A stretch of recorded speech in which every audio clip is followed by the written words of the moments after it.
Hello, everybody, and welcome back to the second part of the Jayne Cook series. Welcome back.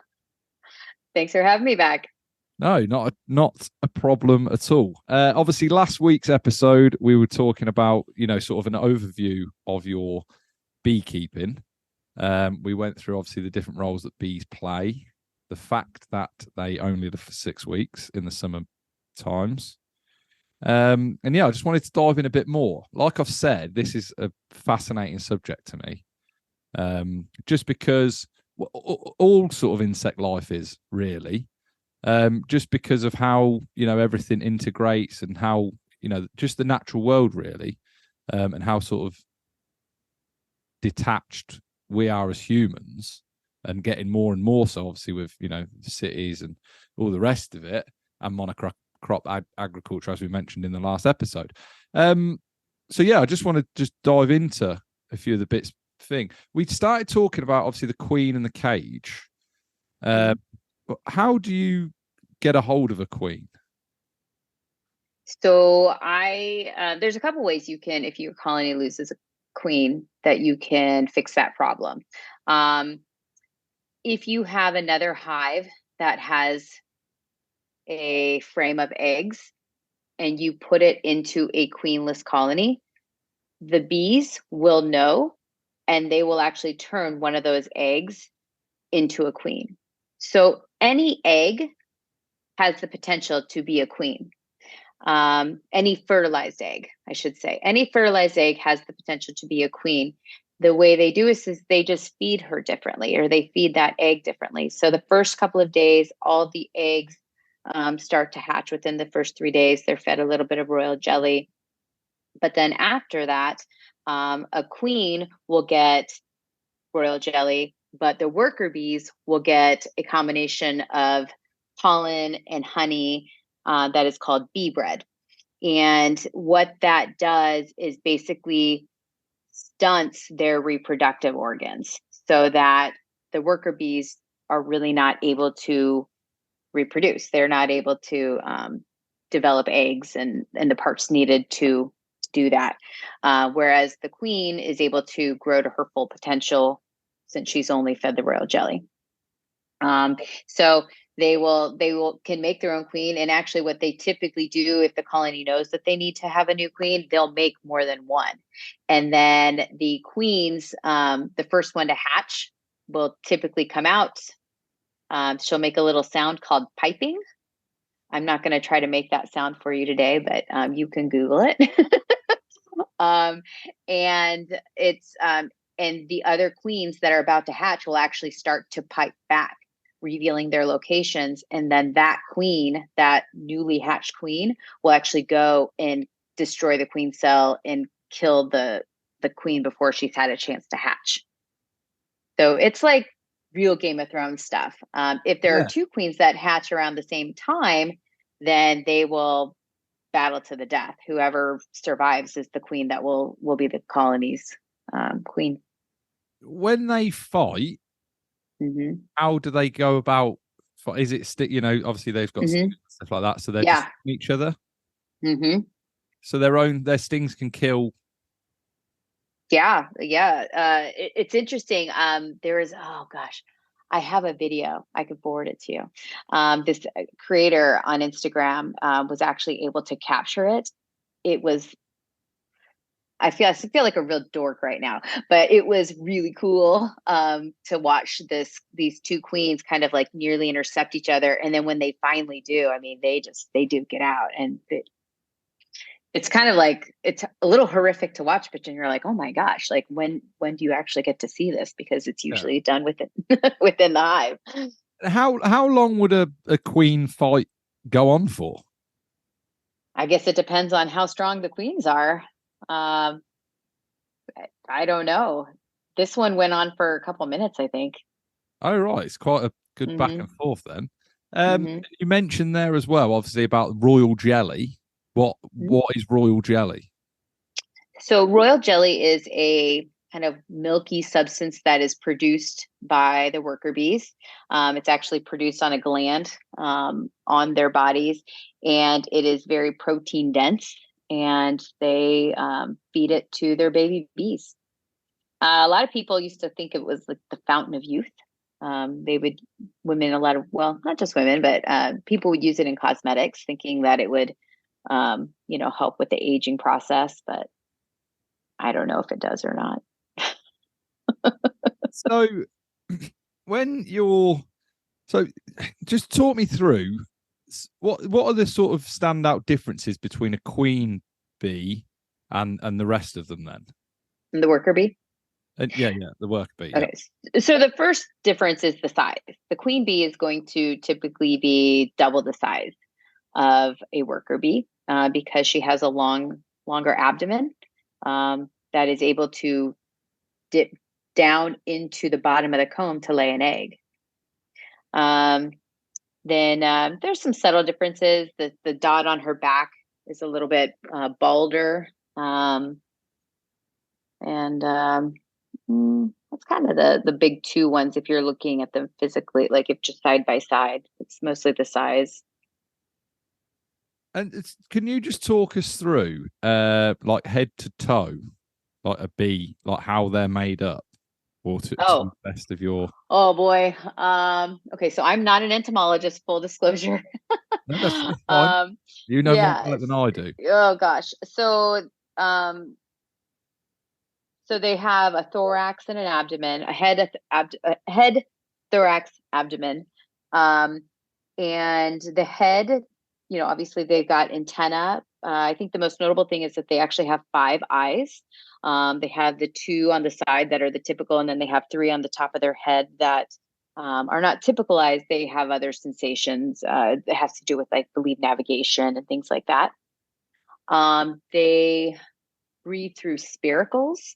So they don't have traditional lungs like we have, but more they're on the thorax. And then their legs, which are attached to the thorax, have different tools on them. So if you ever see my videos where they're collecting pollen, I'll talk about pollen pants because they actually have, it's almost like a sack, like or like hooks of some sort. I don't know, like it's some sort of a structure, for lack of better words, where they can collect pollen, and they can collect so much pollen that they have nuggets on, like that, like saddlebags on the sides of their legs.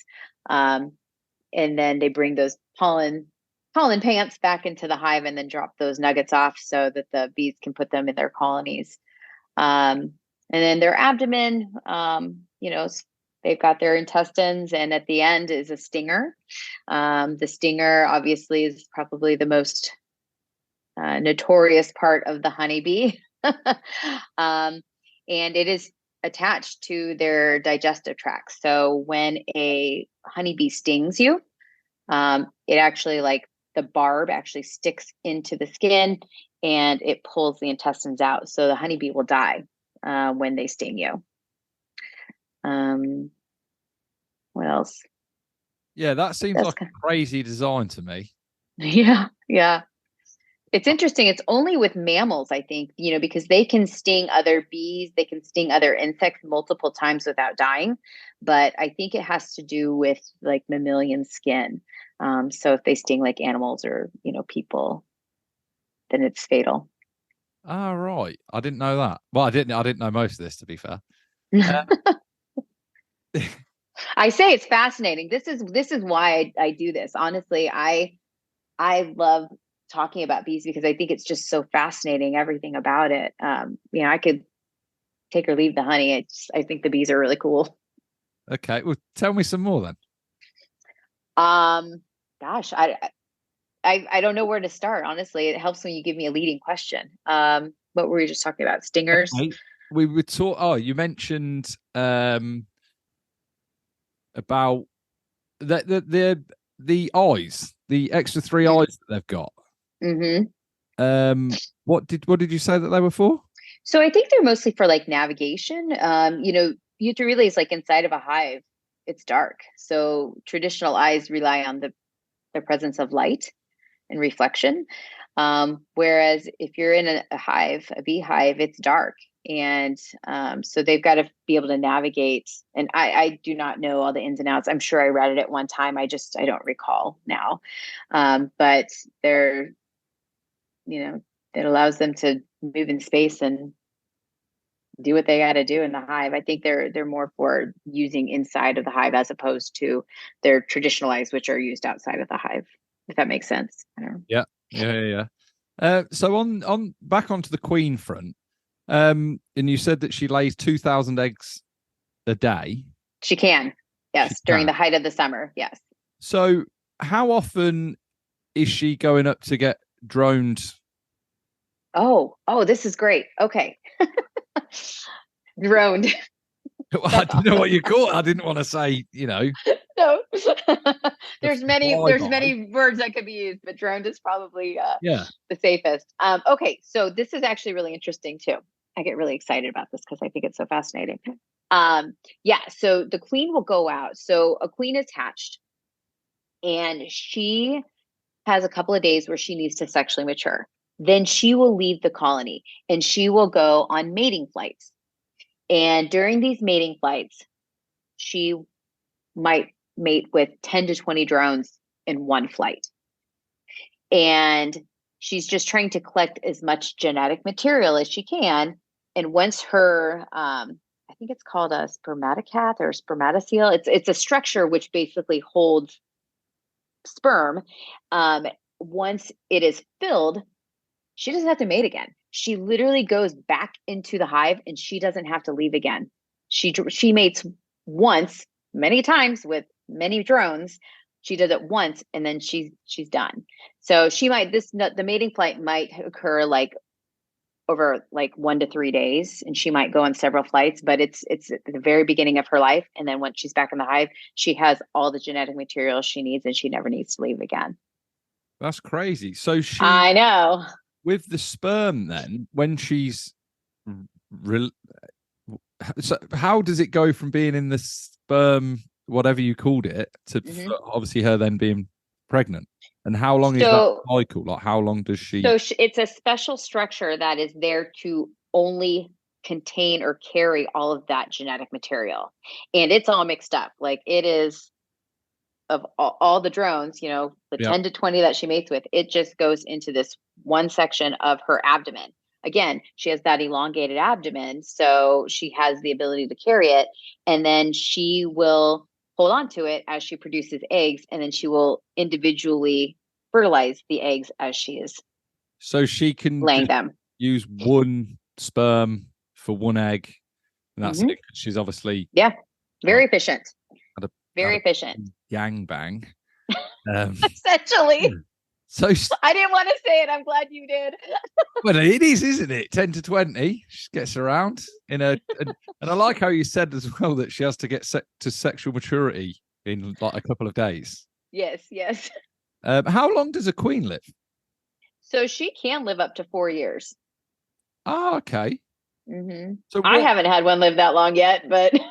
So what with obviously the huge disparity between the worker bees and the queen, what is she getting, or like how is she being looked at? Obviously she is being looked after, but how is she being looked after to extend her life by that much? So all of her needs are met by the worker bees. So her job is to emit pheromones to create unity within the colony.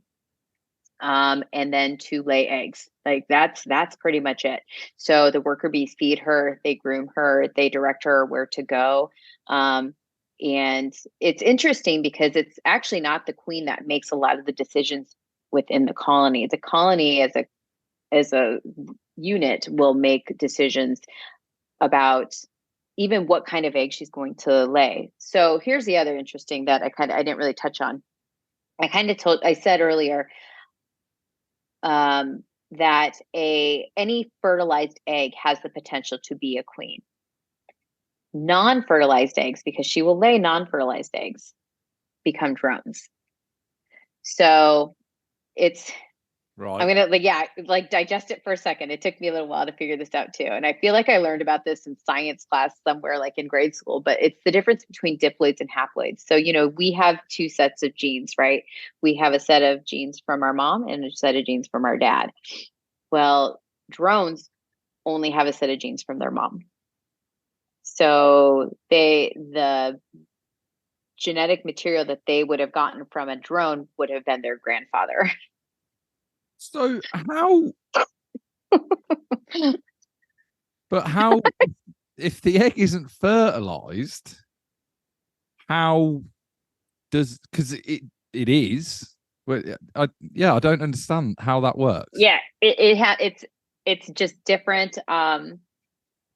It's just different reproduction than what we're used to with mammals. So it's the difference between they're called diploids versus we are haploids, they are diploids. I think I got that right. Um, I feel like I need to look that up. I may have just said that wrong. That's all I right. should probably be good. But at any rate, yeah, so they do not need to have two sets of genes to create, a living being. Like what they have, what they need in that one. It just has to do with what their genetic makeup is. Yeah, that's mental. That is Yeah, I know. again. It kind of it trips me up. Every time I talk about it, I actually have to kind of revisit it and kind of get it straight in my head, which is why, and I didn't do that today. I'm sorry. But it's one of those things where I get tripped up on it because it's so, my background is in human science. And so for me to like try to cross that over, I always get kind of tripped up on my own Yeah. information. So right. So male drones, no fertilization, but they are technically fertilized. They somehow, but not really. Well, no, they're not. The egg that they came from is not fertilized. Okay. Yeah, it is also all of their genetic material is from the queen. Right. Okay. I'm blowing your mind right now, aren't I? Well, I've been on this earth for 34 years now, and I was fairly confident I knew how babies were made, but evidently not. Well, when it comes to bees, so I'm stumped now. To be honest, it's I thrown. know. Um, right. What else can we talk about? What else would you like to Oh blow my gosh. mind with? Um. What? Oh well, I mean, Go go on. ahead. No, no. Well, I was going to say, so if something happens to the queen, um,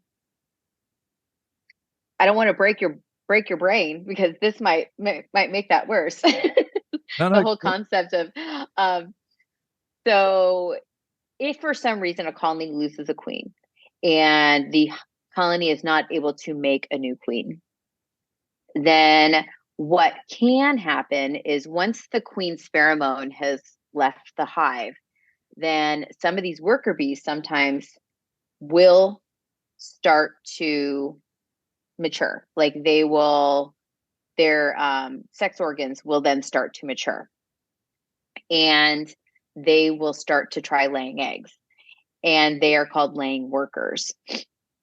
The problem is that these worker bees have never gone out on mating flights, Mm. right? They don't have the same reproductive, fully matured sexually fully matured sexual reproduction organs that the queen has. So they've never gone out on mating flights. They have no way of storing sperm. So they will start laying eggs, but they're all unfertilized, right? So that's a So lot of then they drones. will, right. So they'll start laying drones. And if you have a colony full of drones don't contribute to the hive. They don't even have the parts to forage. They don't have the ability to bring back pollen. They don't have a honey stomach. They don't have wax glands. Like they just physically cannot do anything to support the hive. So if you have a laying worker that is laying all these drones, then your colony eventually will die because there's nobody there to do the work. How long would that take to come into effect? I've been told it actually takes longer than one would think. My first year when I lost a queen, I was very worried about this because it's hard when you have a laying worker. It's kind of hard to turn your hive around. But I've been told it takes several months. Now I don't know how true that is. Just luckily I've never had to experience it, but my mentors have said, you've got a little time. You can wait probably a month or two, but really no longer than that. But if the bees have only got a 6 week life cycle, surely that would be your, that's the. Oh, you froze. Oh. Oh no, you haven't. You've just sat really still. I'm listening. I was like, oh, she's frozen. For people that are just listening, Jayne was sat completely still, and I thought it froze, which it happened to me a couple of weeks ago. That was a nightmare in editing as well. Right, I've lost my trail of thought now. Okay. You were asking me about the life cycle being 6 weeks. So here's the thing you have to realize too, is that it is not like 6 weeks here, 6 weeks there. They overlap, right? Because Yeah, your queen is constantly laying. So it's hard, you might not pick it up right away. Which, why is when I say I want to get into my hives at least every 3 weeks, it's because those eggs that were laid the last time that I did my hive inspection would ideally be brood that is getting ready to hatch by the time, because it's 21 days. And so you should constantly be seeing eggs, larvae, cat brood at varying stages. If you stop seeing that, then, for example, last month, that's what happened to me. I stopped seeing that. I saw cat brood, but I didn't see any larvae. I didn't see any eggs. So I was like, okay, well, let me see if I just give it another week or so. I'm going to let this cat brood hatch out. If I continue to see more cat brood, then I'm good. Or if I see eggs and larvae, I'm good. But if I don't see any baby bees at all, then I know I've got a problem. And that is exactly what happened. I kind of waited, and I actually did. I waited 10 days, and then I came back another week later. So I gave it, what is that? Like 2.5 weeks. So overall, it had probably been like almost a month, which is crazy to me because you would think that I would have lost a ton of bees in that time, but they were busy. It was the beginning of the honey flow. They were still bringing in lots of nectar and being very productive, but it wouldn't have lasted much longer. So because they wouldn't have had any worker bees. Yeah, of course. So it just seems that from looking at it from I'd say logic, but some of this has not been very logical. Like obviously you've got your 21 days where they're brooding to become bees, and then your 6 weeks after that. Surely that is when you start getting the drop off of your bees, and then probably you start getting obviously your drones. So how far away would the drone bees fly? To do what? To do the droning. Oh, to do the droning. Yeah. Yeah, I don't really know. I would assume far enough away so they wouldn't accidentally mate with. Well, actually, I guess it wouldn't really matter because their own queen would be in their hive. I would imagine it's not too far. Drones are big, they're heavy. They got rounder bodies. They're not very graceful. In fact, when they come in, they're kind of like really clumsy and they'll kind of hit the side of the hive. And so I would imagine that they're not going too far from the hive because they come back if they don't mate. Right. And then a question as well. This one's just sprung in my head, but this is something that I really want to know. So how do the bees locate the pollen? Like, how do they get there, and how do they share that information with the rest of the hive? It has to do with their vision. They've got, their vision's a little different. So they're compound eyes, I think that's what they're called. I really should have brushed up on this stuff, but their compound eyes are able to see pollen like through, you know, their vision's not the same as us. And so they can spot it. And then once they find a source, they'll go to multiple flowers within their foraging run before they go back to their hive. And when they're there, they dance. They have a way of communicating not only through pheromones, which, are the scents, but then they also communicate through dance. So they wiggle, they make different patterns where they go up and then they turn certain ways. And it has to do with where the sun is, and, where the hive is. And so they can communicate like it's this far in this direction just by doing a waggle dance. Have you ever witnessed that? I'm sure I have. I have seen it. I feel like when I'm looking in my hives that if I try to like really capture like, oh, I think that's it, I feel like I'm making it up. Like in my mind, I'm like, I don't know, maybe that's it, maybe it's not. Um, when I see other creators or other videos where I'm like, oh, that's clearly a waggle dance. Um, I just feel like sometimes I don't always recognize it in my own colonies, but there's always a lot going on too.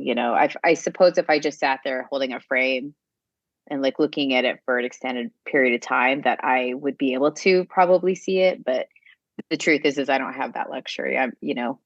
It's usually me, my husband, and we're just trying to get in and get out as quickly as we can. And We touched on it last episode, and I was thinking about how to phrase this, but what do you think is the biggest issue that bees face? Like the biggest problem that bees face nowadays? um well, honeybees or just bees in general? Take your pick. Let's say bees in general, because I think honeybees actually have a pretty decent gig. Honeybees luckily are not in danger because they're beekeepers. We are helping that population out. But I think um, all the other pollinators, they're struggling mostly because of us. Loss of habitat, use of pesticides. I think those are the biggest issues. I When Yeah. when you've got the two hives that you've got, um, how do you have to keep them at a set distance apart, or will one colony Mm. attack the other? No, they coexist well. As long as they're not trying to go where they shouldn't be. Our colonies. So we have 5 hives in our bee yard. We had 6 last year, but this year we only have 5, and they're all probably about 3 to 4 feet apart. And we have them spaced that way primarily so we can work around them. But there are people that put them right next to each other, and bees, they're really smart. When bees leave the hive, they'll do these kind of orientation flights to kind of get to know what their hive looks like. So when they leave and they come back, they know where they're going. Um, my bee yard, all the hives look different. My husband and I have painted them in different ways, and so each of the hives have a very distinct appearance. So it makes it a little bit easier so that the bees know exactly where they're supposed to go. They also use pheromones, but that kind of makes it, all the tools in your toolbox, right? But bees will go to different colonies, and my bee teacher kind of compared it to a frat party, where if a bee comes in with a bunch of honey and pollen, like they're not going to turn them away. Just like if a guy comes in with like a bunch of beer and snacks, like Yeah. they're not going to turn him out of the frat just because he doesn't belong to that frat. No. So they'll come in, they coexist, and I don't worry about it. There are some people that keep theirs right next to each other. You see urban beekeepers doing that all the time. So with that, then, if a bee did obviously stumble into the wrong hive and he's got he's got his pollen and all the rest of it, would they just jack him of it and then kick him out, or like how would Yeah, they that work? probably let him. Yeah, they probably let him drop it off, and his job is to forage. It's not to like come in and just hang out. So they'll probably let him stay, and you know, and he'll probably leave on his own. Now, if they're not going to if they don't want to be in their hive, that's what the guard bees do. They stand guard at the front, and they block bees from coming in. They'll be like, nope, you don't belong here, and then the bee will leave and try to find their own colony. See that I've got an image in my head now of the guard piece just going, excuse me, mate, you're not on the list. You're not coming in. Like, yeah, like a bouncer, I suppose. Yes, yes, like a bouncer. So would Another bar analogy. I like it. yeah. No, they're just fascinating, and like how. So when you're with the bees, how obviously they've got pheromones their own. Are they all? Do they all have the same pheromones? So the colony, yes, yes and no. So the queen has her own group of pheromones, right? Mhm. Which creates cohesiveness of the hive. And then the worker bees all have a pheromone that they create from their nasonoff. It's a little gland in their butt that also communicates. So they're slightly different pheromones, but they're unique to that colony. Right. Presumably because of the queen. You know, they all share the same genetic material from their queen.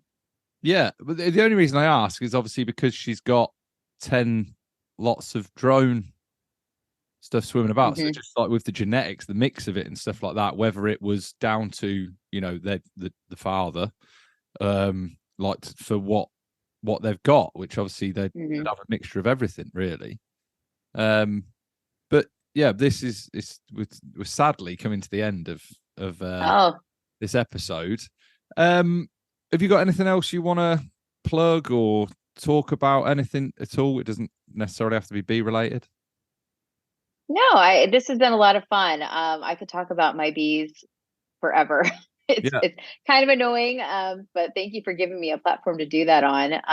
I always appreciate people, following me on social media. It's been a lot of fun, and I love answering questions. So if people follow me and they like my videos, leave comments. I read them all.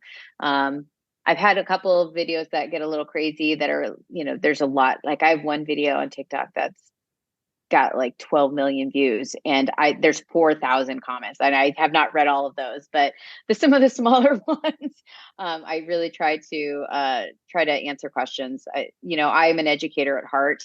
I've always said that, my friends tease me about being an influencer on social media. And I was like, oh no, I am an educator. And that's the whole reason why I started sharing this journey. I love keeping bees, but more I love sharing about the bees. And so I think I've been able to remove the stigma for a handful of people. And one of the coolest things is like when people are like, you inspired me to keep bees and they're doing it. And now they're sharing their journeys on social media, which I love to follow. So, yeah, it's brilliant. The pleasure was all mine talking to you for this. And like I say, yeah, it's been fascinating from the word go, really. oh, Uh, good. I've learned lots, which is this the reason this podcast exists, really. I said to my old man at the start, the very start of this, I said, if no one listens to this podcast, like not this podcast, in general, if only my dad's listening, I said I want to use this as sort of a second education, because I know that not everyone has the same life. Everyone does have their own story. And yeah, it's absolutely, yeah, it's brilliant. Thank you very much for coming on the podcast. I can't thank you enough. Do you want to give everyone your socials again? And then Sure. yeah. Yeah, you can follow me on TikTok at Fun Size Beekeeper, or on Instagram at funsize_beekeeper. There might be a YouTube channel coming soon. I don't know. My husband's trying to work on that for me. I've got a lot of other things going on. So, 2 social media channels is enough for me right now. Yeah, But you almost I need really, like a copy and paste where you can just send it to all of. it's true. It's true. But I really appreciate your tagline of ordinary people doing extraordinary things. I agree. I think there's so many things that we can learn from other people. So I appreciate you doing this podcast and allowing me to be a part of it. No, honestly, without you, this podcast wouldn't exist. So yeah, thank you very much. Of course. Brilliant. Well, we'll see you again, everybody.